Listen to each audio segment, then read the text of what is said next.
Hello. Today is Tuesday, November 13th. And I have the afternoon off. Well, because I wanted to have the afternoon off, I want to work on that. So here we are. 6 more bags of gravel in the back of the car. Picked up on the way home. And I'm going to go over here, put the bags over here so I can reach them, and see if I can't get this put together. I'd like it to be a little more elevated. Also, I need to work on my grading because I want any water to drain out the back.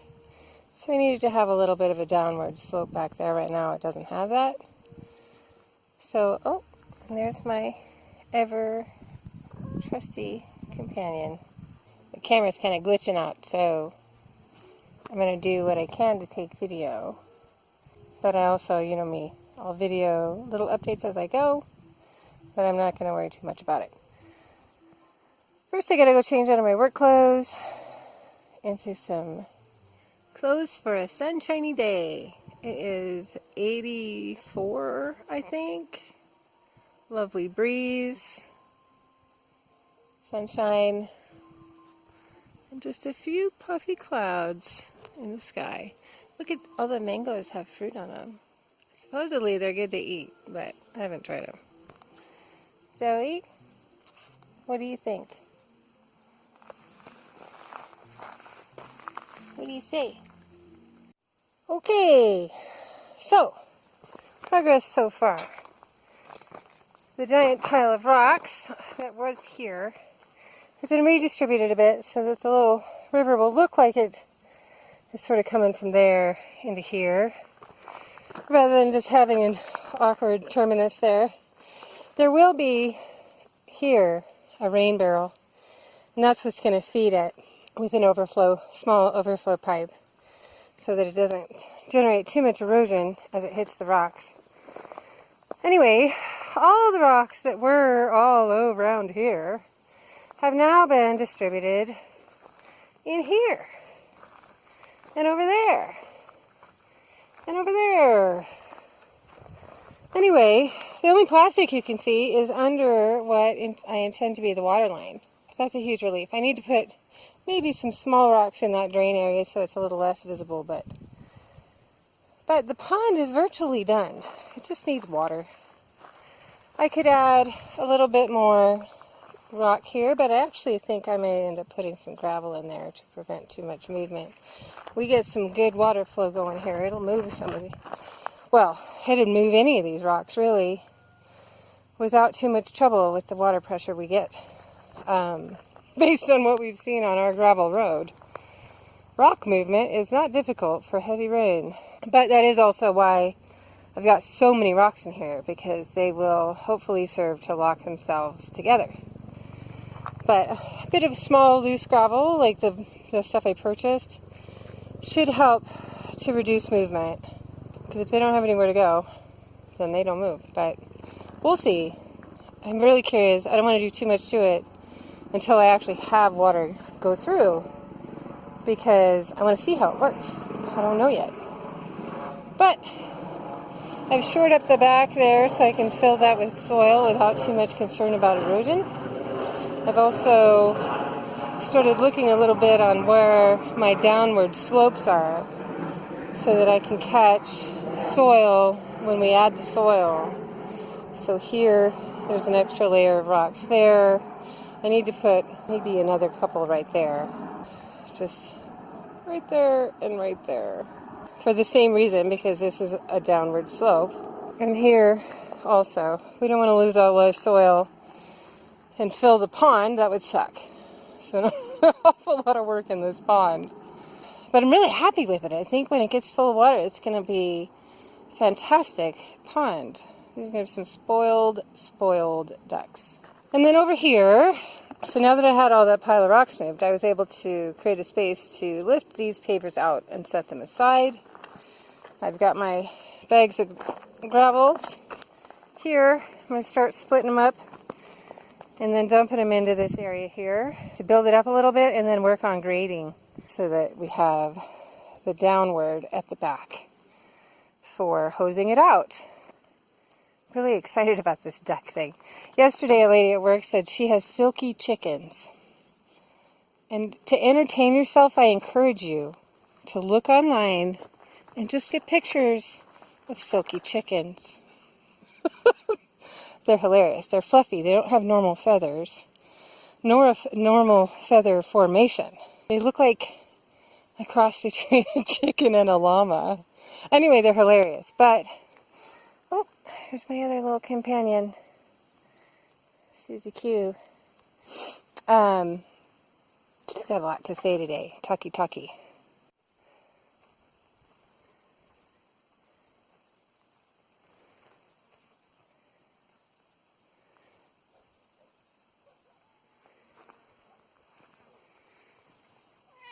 Yeah. Is this for you? What are you doing?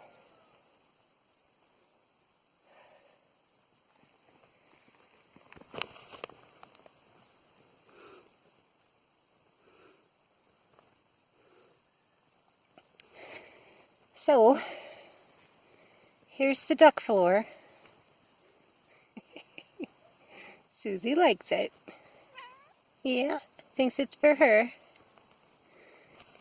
It's a comfy place to hang out and watch the dragonflies. So what you think, Susie Q? So, I've just finished and she promptly moved in. It's not actually done. But the basic pattern is set. I need one more bag of gravel to fill in the cracks. You can see I've sort of started here where the cracks are full to lock the pavers in place. But I'm happy enough with the pattern. I mean, it's not perfect, of course. I did zero measuring. I used no levels. I eyeballed the whole thing. But it does have a gradient to the back to drain out. A little bit more on this corner because I anticipate that being actually a fairly busy area. The nesting area is going to be on this wall. So I expect that to be pretty dirty. So this area, I don't mind at all that there's some extra gravelly space there, so that in hosing it out, I can really get good drainage from that corner. So that's fine. Look at that cat. It's a rough life for a kitty. Yeah, I'm done. Here's all my empty bags. I still have some pavers, which is great. When I originally calculated the flooring, I guess it's considered flooring, I didn't really consider the cinders cutting in, or that I might want gaps in between it all. But this worked out okay. I think it's fine. It is a duck house after all. Walking on it feels good. The pavers, there's no tripping hazards or major changes in the gradient. So I'm happy with it enough to be done with this for now. But the extra pavers, those are going to be, there's going to be a couple placed outside of the yard there for us to stand on when we're collecting eggs and or feeding, watering, cleaning said duck house from outside the yard. Also, I'd like to create a couple of steps here. So I'm going to dig that out now because that's just dirt. Dirt and rock, like everything else around here. So I'm going to dig that out and see if I can create a couple of steps. Because this is actually, from here in, is actually quite a bit of an incline. I mean, not in real people standards, but a single step might be nice. I am happy enough with that. I think it's coming along just fine there. I'm out of creating a shadow. So, yeah, this girl, she's happy too. Aren't you, girl? Susie Q. What do you say, Susie? What do you think? Are we done? She thinks we're done. What? Susie Q. She's been distracted by a helicopter or a bird. Yeah. Meh. Yeah.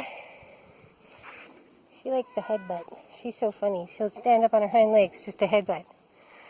Anyway, so I dug it out. I don't know if you can tell even really.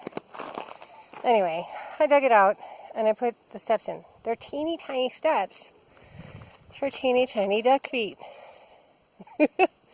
They feel kind of awkward to me to walk on though. They're stable, but they're so shallow and tiny. I'll probably just always walk over them.